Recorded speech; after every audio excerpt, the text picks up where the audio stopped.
Norley has a question about her 3-year-old son. She's having trouble with him when they go out in public. In fact, he seems like a different kid.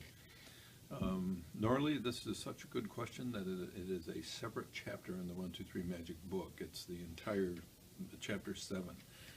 It's a good question because it drives so many parents crazy.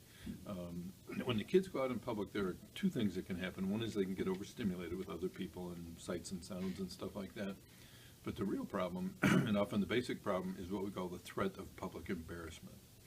Parents know that they can be embarrassed by their child more out in public than they can at home, but kids also know that. Kids learn that. A parent may be more anxious, parent may talk more, parent may do things that he or she wouldn't normally do at home.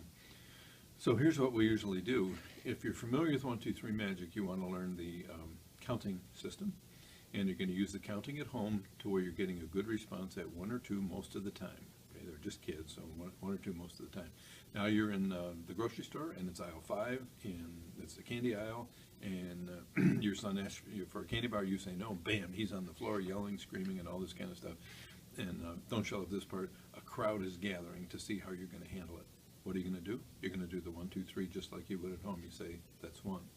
Key here is what you don't say. What you don't say is, I don't want you making a fool out of me in front of all these people. Child hits a 3, where are we going to do our timeout or break time? You could do it in the bathroom. You could do it in the cart some of the time, turn the cart around, push it the other way.